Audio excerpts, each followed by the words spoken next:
নমস্কার বন্ধুরা, sign goat ফার্মের একটি নতুন ভিডিওতে আপনাদের স্বাগত জানাই। আজ অনেক দিন পর আবার একটি নতুন ভিডিও আপনাদের কাছে নিয়ে এলাম। কয়েকটি নতুন ছাগলের বাচ্চা হয়েছে, তার সঙ্গে আমাদের ফার্মে নতুন 3টি ছাগল কেনাও হয়েছে।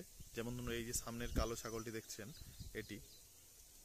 এটি আমরা বাইরে থেকে কিনেছি। এর সঙ্গে আরও 2টি ছাগল এনেছি, এর একটি বাচ্চাও আছে।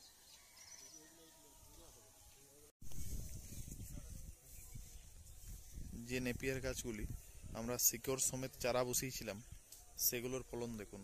এই জমিটিতে সমস্তটাই নেপিয়ার গাছ আছে, যেটা শিকড় সমেত চারা বসানো হয়েছিল। এখানে গামা ঘাস বা সরগম সুদাম ঘাস যেটা বলে, সেই ঘাসটি দেওয়া আছে জমিটিতে। আর এই জমিটিতে একটি কোনায় ধনচের গাছ আছে। ধনচের ফলন এত বেশি হয়েছে, তা ছাগলে খেয়ে এই মুহূর্তে শেষ করতে পারছে না। একদম দূরের যে জমিটি দেখছেন, এই জমিটি, এটি তো পুরোটিতেই ধনচে আছে। আমার এই মুহূর্তে ছাগল সংখ্যা প্রায় 30টি, তার মধ্যে কয়েকটি আবার বাচ্চা। তাই এরা খেয়ে পরে এই পরিমাণ জমির ধনচে এবং ঘাস শেষ করতে পারছে না। কিন্তু পরবর্তীকালে যেহেতু ছাগল সংখ্যা বাড়াবো, তাই ঘাসের উৎপাদন কিন্তু আমরা বাড়িয়ে চলেছি।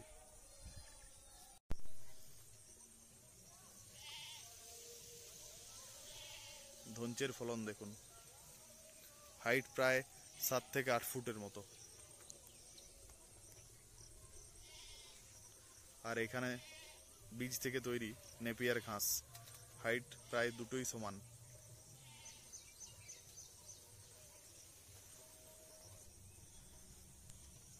এই জমিটিতেও নেপিয়ার, এই নেপিয়ারগুলি আমরা কাটিং বসাইনি, এখানে শিকড় সমেত চারা বসিয়েছিলাম। ফার্স্ট কাটিং চলছে, এরপর এর ঝাড় আবার নতুন করে বাড়তে শুরু করবে।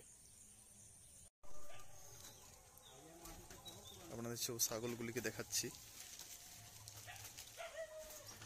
এখনো যেরকম আমাদের পরিকল্পনা, সেই অনুযায়ী ছাগলের সংখ্যা অনেকটাই কম।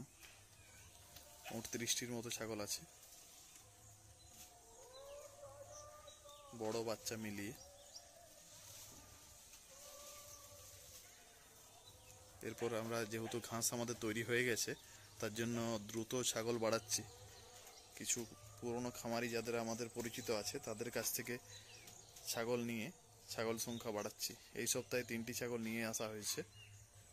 এই দেখুন, আমরা যে ভুট্টা চাষ করেছিলাম 3 বিঘার মতো, তার ফলন এখানে রাখা আছে। যদিও আশানুরূপ ফলন আমরা পাইনি, কিন্তু তা সত্ত্বেও ফলন একদমই খারাপ না। তবে পরের বছর থেকে ভুট্টা চাষ আমি আর করব না, এটা স্থির করেছি। ওখানে ঘাসেই তৈরি করা থাকবে। ভুট্টা প্রয়োজন হলে আমি বাইরে থেকে কিনে নেব। আপনাদের আরেকটা জিনিস দেখাই। এই দেখুন, এখানে আমরা কয়েকটি গর্ত করে রেখেছি, 4টির মতো।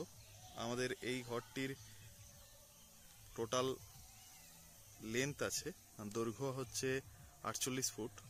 আমরা উভয় দিকে 4টি করে গর্ত করেছি, কারণ অনেক জায়গায় ঝড়ের প্রকোপ বেশি। আমাদের বাঁকুড়া পুরুলিয়া জেলায় বিশেষ করে ঝড়ের প্রকোপ বেশি। তাই এখানে আমরা একটি করে লোহার রড দিয়ে পর মাটির নিচে সিমেন্ট দিয়ে ঢালাই করে দেবো এখানে এই গর্তর মধ্যে। সেই রডের উপরের প্রান্তের সঙ্গে এই যে শেডের যেগুলো কড়ি আছে, সেই কড়ি বাঁধা থাকবে। অর্থাৎ এগুলোকে টান করে আমরা খাঁচন দিয়ে দেব। ফলে কি হবে, যে ঝড় যদি বেশিও হয়, তাও এই শেডকে নড়াতে পারবে না। যাদের এলাকায় ঝড়ের প্রকোপ খুব বেশি, তারা আগে থেকেই সতর্ক হবেন। কারণ একবার যদি শেড উড়ে যায়, তা বানানোর যেমন খরচ আছে, তার সঙ্গে ছাগলের ক্ষয়ক্ষতিও হয়ে যাবে অনেক বেশি। তার জন্য আগে থেকেই আমরা এই ব্যবস্থা নিয়েছি। তৈরি হয়ে গেলে আপনাদের আরেকবার অন্য ভিডিওর মাধ্যমে দেখাবো। এটি ফার্মের পিছন দিক। এই পিছন দিকের এই আবদ্ধ জায়গাটিতে ছাগলরা দিনের বেলায় ঘুরে বেড়ায়, কিন্তু আমাদের যেহেতু ছাগলের সংখ্যা অত বেশি না, তাই সামনের দিকে প্রচুর জায়গা থাকায় এই পিছনের দিকে কলমি বীজ আমরা বুনে দিয়েছি। এই জায়গাটিতে কলমির বীজ বোনা আছে। বৃষ্টি হলেই কলমি গাছ আপনা থেকেই বেরিয়ে আসবে, যেগুলো পরে ছাগল নিজে থেকেই চড়ে খাবে। আর এটা প্রথম থেকেই যাতে ওরা নষ্ট করে দিতে না পারে, তার জন্য এই জায়গা বরাবর আরেকটি নেট দিয়ে আবদ্ধ করে দেবো এই একদম শেষ পর্যন্ত, যাতে ওরা ওই কলমিটাকে নষ্ট করতে না পারে। তারপর যখন অনেকটা বড় হয়ে যাবে কলমির ডাঁটা, তখন ওদেরকে মাঝে মাঝে সপ্তাহে 2-3 বার করে ছেড়ে দেওয়া হবে। এতে কলমি শাক ছাগল পেয়ে যাবে এবং ওরা ওটা খুব ভালো পছন্দও করে। সমগ্র ভিডিওটি আপনারা দেখার জন্য ধন্যবাদ।